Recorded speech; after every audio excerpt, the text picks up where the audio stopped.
ओम नमः शिवाय, श्री शिवाय नमस्तुभ्यम। कैसे हैं आप सभी। देखिए आज का जो ये वीडियो है ना, आप सभी लोगों के लिए बहुत ही ज़्यादा खास और विशेष होने वाला है। पूज्य गुरुजी ने कहा है एक बार प्रैक्टिकल करके ज़रूर देखना, कहीं सीहोर वाले बाबा झूठ तो नहीं कह रहे हैं। अगर आप उपाय कर करके थक चुके हो, आपका कोई कार्य है जो पूरा नहीं हुआ है, महादेव जी से मांग मांग करके थक चुके हो, लेकिन आपकी कामना पूरी नहीं हो रही है ना, तो पूज्य गुरुजी ने कहा है कल के दिन इस वाले उपाय को निश्चित ही कीजिए।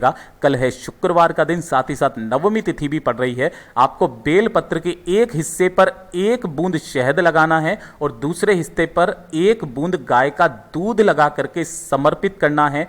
कहां कहां लगाना है, कैसे करना है, सब कुछ बताऊंगा पूज्य गुरुजी की कथा से सुन करके और समझ करके।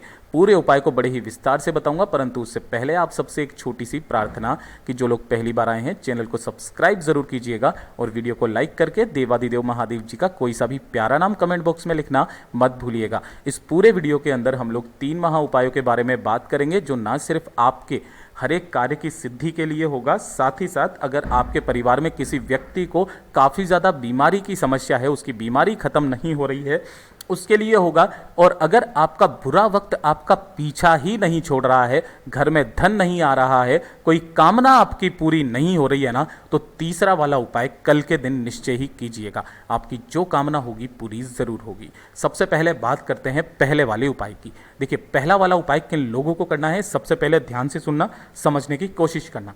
अगर आपकी कोई मनोकामना है जो काफी समय से पूरी नहीं हो रही है, उपाय कर करके थक चुके हो, कोई कार्य है काफी समय से अटका हुआ है, तो उस कार्य की सिद्धि के लिए है ना, बड़े से बड़ा कार्य इस वाले उपाय से संभव हो जाता है, जो कि आपको बेल पत्र पर एक बूंद शहद और गाय की बूंद से, आपको गाय के दूध की बूंद से उपाय करना होगा। आपका जो भी कार्य होगा सिद्ध जरूर होगा, जिस कामना से करोगे पूरा जरूर होगा। अब ध्यान से सुनिएगा, इसके लिए आपको चाहिए होंगी 5 बेलपत्र, जो कहीं से भी खंडित, कहीं से भी टूटी फूटी ना हो, ये चीज ध्यान दीजिएगा।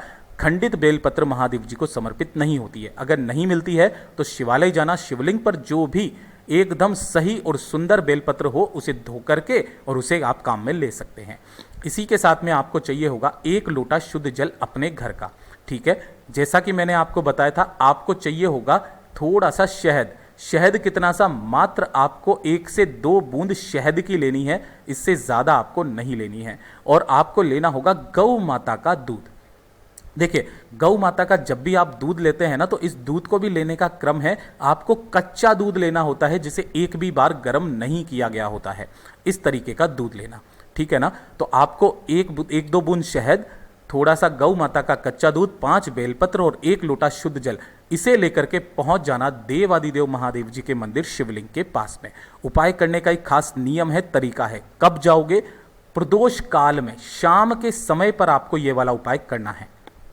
ठीक है ना, उत्तर दिशा, नॉर्थ डायरेक्शन की तरफ मुंह करके आपको खड़े हो जाना है।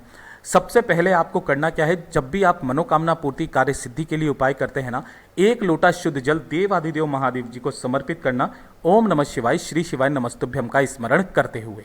ठीक है, उसके पश्चात जो आपने 5 बेलपत्र लिए हैं, उसमें से प्रत्येक बेलपत्र पर आपको करना क्या है कि जो ऊपर वाली पत्ती है, बीच वाली पत्ती, उसके चिकने हिस्से की तरफ, सीधे हिस्से की तरफ, यहां पर आपको लगाना है शहद। ठीक है ना, शहद की बूंद। ठीक है, और जो इसके नीचे का हिस्सा है ना, इसके पीछे का हिस्सा, इन दोनों पत्तियों पर कुछ नहीं करना है। जो नीचे का हिस्सा है ना, उसके नीचे लगानी है आपको दूध की बूंद, है ना, जो गाय का दूध लिया है, वो गाय का दूध थोड़ा सा इसके नीचे लगाना है। दोनों के दोनों एक ही पत्ती पर आगे और पीछे आपको लगाना है, उल्टा नहीं करना है। आगे की तरफ चिकने हिस्से की तरफ शहद, जो कि आपके कार्य में आ रही रुकावटों का काट करता है। दूसरा दूध, जो आपकी कामना की पूर्ति करता है।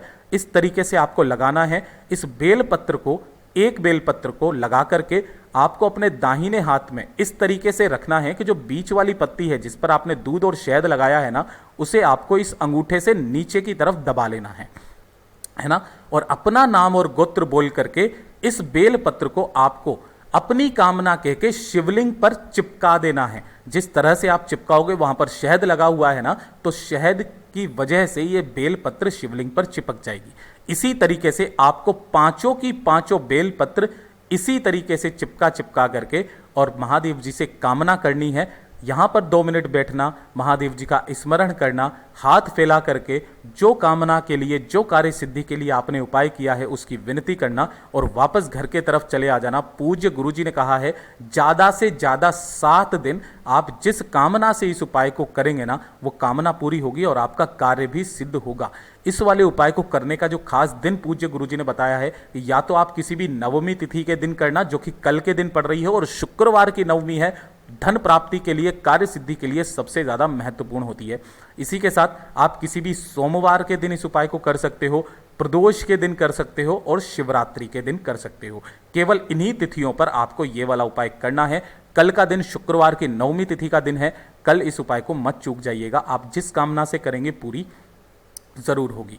बहुत ही अद्भुत उपाय है, जरूर कीजिएगा। अब बात कर लेते हैं दूसरे वाले उपाय की। देखिए दूसरा वाला उपाय, अगर आपके परिवार में कोई बीमार व्यक्ति है जिसकी बीमारी खत्म होने का नाम नहीं ले रही है, दूसरा अगर आप चाहते हैं कि आपके शरीर में कभी कोई बड़ी बीमारी प्रवेश ना करे ना, तो इससे अद्भुत उपाय शुक्रवार का हो नहीं सकता है। सबसे अद्भुत उपाय, आपको क्या करना है, शिवालय जाना है, ठीक है ना, सुबह या शाम कभी भी, और 1 लोटा शुद्ध जल अपने घर का जरूर लेकर के जाना है, ठीक है ना। अब देखिए आपको यह लोटा जल समर्पित नहीं करना है, इसके लिए समर्पित करने के लिए आप अलग से 1 लोटा शुद्ध जल ले लें, ठीक है ना। यहां पर पहले 1 लोटा शुद्ध जल चढ़ा दें।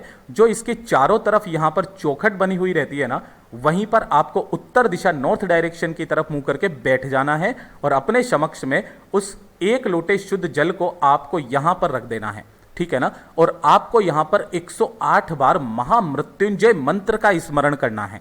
देखिए ये वाला जो मंत्र है ना, भगवान शिव ने शुक्र को दिया था और शुक्र इस मंत्र को पाकर के देवताओं की श्रेणी में आ गए थे, आनंदित प्रफुल्लित हो उठे थे और उन्हें देवताओं की श्रेणी में गिना जाने लगा था। इस मंत्र में इतनी पावर होती है कि ये मरे हुए व्यक्ति को भी जिंदा कर सकता है। जब आप इसे 108 बार इस मंत्र का स्मरण करते हैं तो इसकी कंपन की ध्वनि से जो ये जल अभिमंत्रित होता है, इसी जल को महादेव जी की कामना करके शिवलिंग से इस लोटे को टच करवा करके घर ले जाइए और घर के जितने भी सदस्य हैं ना, इस जल को पिलाते रहिए।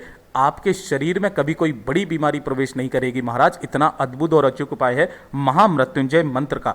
जो व्यक्ति इसको हर शुक्रवार के दिन करता है ना, उसकी कामना जरूर पूरी होती है। पूज्य गुरु जी का बहुत अद्भुत और अचूक उपाय है, जरूर कीजिएगा। उसके शरीर में कभी कोई बड़ी बीमारी प्रवेश नहीं करती। अब बात कर लेते हैं तीसरे वाले उपाय की, कि अगर आपका बुरा वक्त आपका पीछा नहीं छोड़ रहा है ना, जिस कार्य में हाथ डाल रहे हो सफलता नहीं मिल रही है, दुकान में भी नहीं चल रही है, व्यापार अच्छा नहीं चल रहा है, नौकरी नहीं लग रही है, जिधर भी जा रहे हो धक्के खा रहे हो जीवन के, कुछ भी जीवन में अच्छा नहीं हो रहा है ना, तो अपने बुरे वक्त को सही करने के लिए शुक्रवार के दिन इस वाले उपाय को करना मत भूलिएगा। देखिए आपको करना क्या है, 1 लोटा शुद्ध जल अपने घर का लेना है, ठीक है, और 1 लेनी है मात्र बेलपत्र जो कहीं से भी खंडित ना हो, और इसी के साथ में आपको लेना होगा थोड़ा सा लाल चंदन, ठीक है। पूज्य गुरुजी ने कहा है कि आपको पिसा हुआ मिल जाए तो बहुत अच्छी बात है, वरना हमेशा आप इस तरीके से लाल चंदन की लकड़ी रखा कीजिए। इसे घिस करके काम में लेंगे, इसका महत्व तो बहुत ज़्यादा बढ़ जाता है। इन तीनों चीज़ों को लेकर के आपको पहुंचना होगा सबसे पहले बेलपत्र पेड़ के पास। शुक्रवार के दिन सुबह जाना चाहो सुबह चले जाओ, शाम को जाना चाहो शाम को चले जाओ, कोई दिक्कत नहीं है। उत्तर दिशा की तरफ खड़े होगे मुंह करके, और उसके पश्चात जो आपने एक बेलपत्र लिया है, इस एक बेलपत्र की तीनों पत्तियों पर आपको अच्छे से थोड़े से जल के अंदर लाल चंदन को घोल करके यहां पर आपको अच्छे से लेपन करना है तीनों पत्तियों पर। और इस पत्ती को उठा करके, बेलपत्र को उठा करके बेलपत्र पेड़ के नीचे ही आपको ऐसे समर्पित कर देना है कि डंडी रहेगी आपकी तरफ, जो पत्ती का मुख रहेगा वो रहेगा पेड़ की तरफ, ठीक है। और जिधर आपने चंदन लगाया है वो रहेगा नीचे की तरफ। यहां पर समर्पित करना अवधूतेश्वर महादेव जी के नाम से या अघोरेश्वर महादेव जी के नाम से। अपनी कामना कहना, इस बेलपत्र को यहां से उठाना और पहुंच जाना देवादिदेव महादेव जी के मंदिर में। यहां पर आकर के उस एक बेलपत्र को, देखिए क्रम बदल जाता है, पहले आप चढ़ाते थे तो पहले एक जल लोटा पहले चढ़ाते थे। यहां पर आपको करना क्या है, जैसे ही आप उस एक बेलपत्र को लेकर के आएंगे उसे शिवलिंग पर समर्पित करना है। जिधर आपने चंदन लगाया है वो नीचे की तरफ होना चाहिए, डंडी रहनी चाहिए माता अशोक सुंदरी के तरफ, बड़ी वाली पत्ती का मुख आपकी तरफ, और इसके ऊपर 1 लोटा शुद्ध जल जो आप लेकर के आए हो अघोरेश्वर महादेव जी के नाम से। ध्यान दीजिएगा, अघोरेश्वर महादेव जी के नाम से समर्पित कर देना। जो भी जल बहता बहता जलाधारी से नीचे की तरफ आए उसको अपने दाहिने हाथ में लेकर के उसके छींटे अपने सिर पे मार लेना। उसी वक्त से महादेव आपका हाथ पकड़ लेंगे, आपकी तरक्की के रास्ते खुल जाएंगे। पूज्य गुरुजी का बहुत ही अद्भुत और अचूक उपाय है, जरूर कीजिएगा।